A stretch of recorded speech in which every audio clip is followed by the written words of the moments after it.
Oke, teman-teman, welcome back to my channel.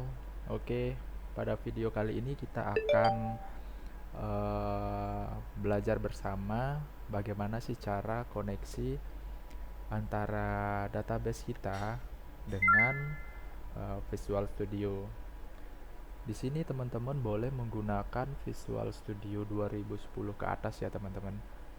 Dan tentunya teman-teman juga harus menginstal XAMPP untuk nanti kita membuat database-nya ya. Karena kita di sini menggunakan database MySQL dan juga ODBC. Nah, di sini saya menggunakan ODBC 32 bit ya, 5.3. Jadi kita nanti akan menggunakan ODBC 5.3 gitu ya, teman-teman ya. Oke. Jadi saya asumsikan di sini teman-teman sudah menginstal yang pertama Visual Studio, bisa Visual Studio 2010 ke atas ya, teman-teman. Kemudian XAMPP, yang ketiga ODBC. Oke. Nah, jika ketiga itu sudah teman-teman install, maka kita bisa ke proses cara koneksinya ya, teman-teman. Jadi di sini saya akan pertama kita akan membuka SAM-nya ya, SAM control panel-nya ya, teman-teman ya. Nah, start. Nah, kemudian bisa klik ini aja langsung. Nah, oke. Nah, di sini udah tampil php-admin. Kemudian kita di sini akan membuat database. Oke. Klik new. Nah, database name di sini ketika nama database-nya, misalkan belajar VB. Oke, kita buat belajar VB ya, teman-teman, nama database-nya. Kemudian kita create. Nah, itu kita sudah bisa membuat database. Jadi nama database. Jadi di database itu ada tabel dan ada field ya, teman-teman. Nah, jadi pas kita udah membuat nama database, maka di sini akan ada create table. Jadi kita bisa membuat tabel. Nah, di sini berapa jumlah kolom yang akan kita buat. Kemudian kita klik go ya, teman-teman. Nah, kita untuk sementara kita buat nama database-nya terlebih dahulu. Next, nanti kita akan membuat tabel, oke, teman-teman, dan field-nya. Nah, setelah nama database kita buat, sekarang kita buka, bisa kita buka ini ODBC. Nah, ODBC data source.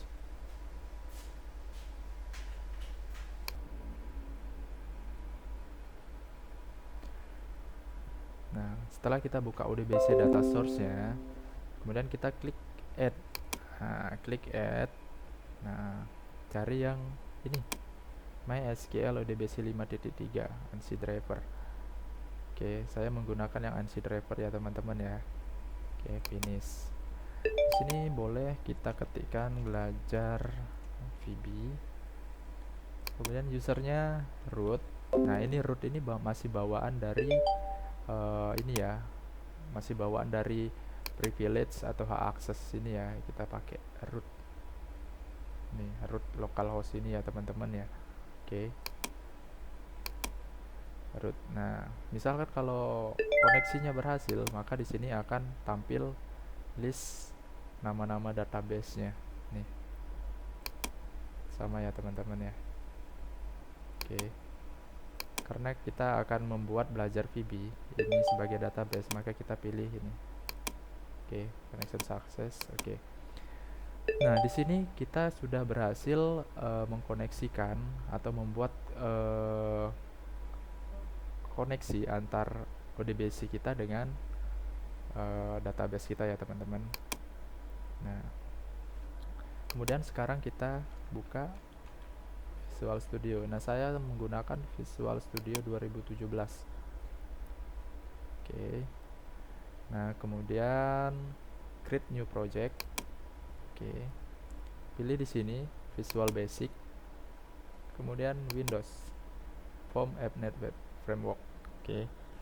Nah, namanya terserah ya teman-teman mau buat apa. Ini koneksi data, nama projectnya ya, penjualan deh. Ini biar deh 4.6 defaultnya ya. Kemudian saya akan simpan di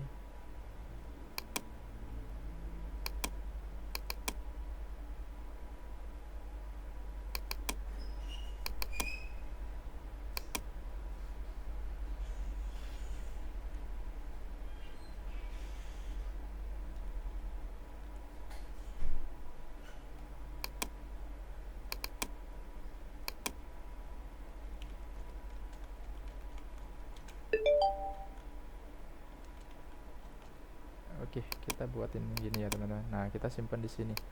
Oke, kita simpan di sini, kemudian kita klik oke. Nah, karena di sini kita akan menggunakan modul ya teman-teman. Jadi kita akan menggunakan modul itu biar nanti setiap kita buat form, kita tinggal panggil aja koneksinya. Jadi kita tinggal panggil aja koneksinya. Jadi kita tidak perlu lagi membuat deklarasi di atas ini ya teman-teman. Nah, jadi kita di sini akan membuat modul. Jadi di sini ya, klik di sini, klik kanan, kemudian add modul. Nah, di sini terserah sih teman-teman mau buat nama apa di sini, biar saya gunakan tetap modul 1 namanya. Klik. Nah, ya. Kemudian ini kita enter, klik di atasnya. Karena kita akan menggunakan ODBC, maka kita import dulu sistem data ODBC. Oke. Kemudian di sini kita buat public con as new ODBC connection. Kemudian yang di bawahnya public buka db as string. Nah, ini sementara kita cukup buat ini aja ya teman-teman. Nanti baru untuk yang lainnya kita tambahkan aja lagi di sini. Kemudian public sub koneksi atau di sini kita ganti aja di sini tempat db aja. Di sini kita ganti buka db deh, buka db. Nah, kemudian di sini kita panggil yang con tadi, con sama dengan new odb, salah, sorry, buka db sama dengan ini, kemudian driver, kita menggunakan driver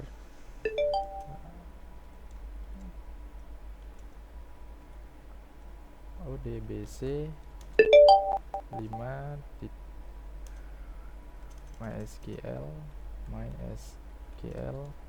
odbc 5.3 ANSI driver. Oke. Yang tadi kita buat di ODBC nya itu ya teman-teman. Kemudian di sini nama database-nya, database-nya belajar VB. Kemudian dengan user ID-nya itu root. Oke. Nah, sampai di sini dulu. Kemudian kita panggil con-nya tadi sama dengan new ODBC connection buka KDB. Oke, kemudian if con dot state sama dengan connection state-nya ini kondisinya tertutup, maka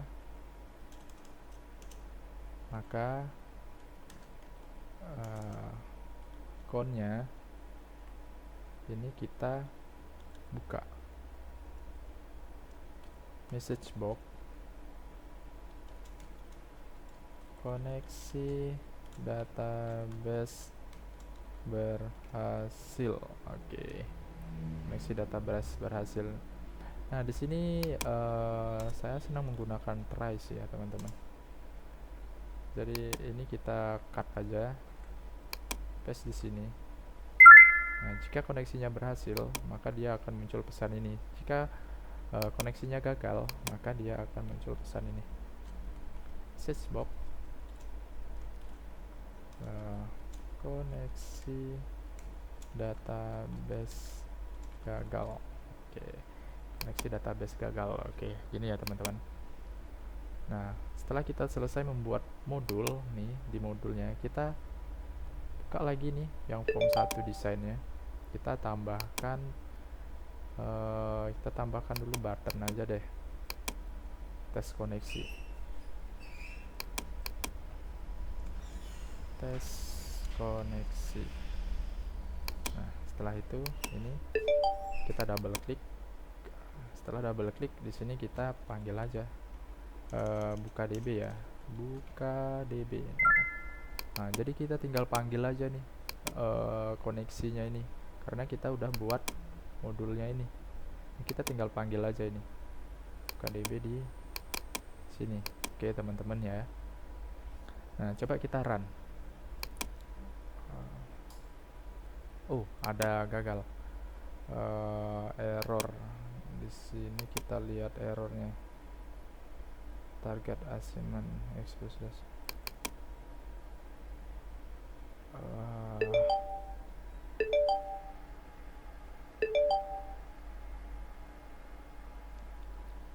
Oh, salah ya teman-teman. Di sini tempat DB, teman-teman. Salah. Di sini juga tempat DB. Oke. Jadi yang ini di sini ini kita panggil yang ini ya teman-teman nih. Nah, kemudian yang ini kita taruh di sininya ini. Nih, oke teman-teman. Oke, kita save, kita ulang lagi. Nah, kita tes. Oke, koneksi database berhasil. Jadi kita udah bisa mengkoneksikan antara Visual Studio kita, nih aplikasi kita ini, ke database. Nama databasenya ini belajar VB. Oke, nama databasenya belajar VB. Nah, gimana kalau misalkan koneksinya gagal? Ini kita hapus deh, belajar underscore v. Misalkan ini salah nih, nama databasenya nggak sesuai dengan yang udah kita buat di sini. Coba kita run. Oke, koneksi database gagal. Jadi aplikasinya ini nggak tahu, oh ini nama database ini nggak ada, makanya dia akan muncul pesan ini. Nah, kemudian di sini kita bisa tambahkan VB information, koneksi sukses. Oke. Dan di sini kita tambahkan VB exclamation, koneksi gagal. Oke. Nah, coba teman-teman perhatikan ya. Misalkan dia koneksinya benar. Coba start. Oke, jadi dia akan muncul ini koneksi sukses dan tanda seru gini ya teman-teman. Oke, kemudian kalau dia gagal, kita perhatikan nih ya, kalau dia gagal, nah maka dia tanda seru gini ya, jadi kayak ada peringatan koneksi database gagal gitu ya teman-teman ya. Nah, oke, jadi eh, kegunaan kita membuat modul di sini itu biar lebih simple ya teman-teman. Jadi biar kita tinggal panggil aja di sini koneksinya. Kita tinggal panggil-panggil, kita nggak perlu lagi membuat coding koneksi di sini di tiap form itu. Jadi kita cukup panggil aja ininya tadi. Ini kita panggil di sini. Nah, jadi kerjaan kita membuat suatu aplikasi itu jadi lebih mudah ya teman-teman. Oke, itu saja. Mungkin itu saja ya tutorial cara koneksi Visual Studio atau aplikasi kita menggunakan Visual Studio dengan bahasa pemrograman Visual Basic ke database MySQL dengan menggunakan ODBC ya teman-teman. Oke, itu saja dulu. Nantikan video kelanjutan kita membuat aplikasi ini nanti. Tetap jangan lupa ya, tetap jangan lupa di like, di share ya teman-teman, dan juga subscribe-nya supaya saya bisa lebih semangat ya teman-teman untuk ya sharing dan kita sama-sama belajar di sini untuk biar nggak lupa ya teman-teman. Oke, thank you, see you next time.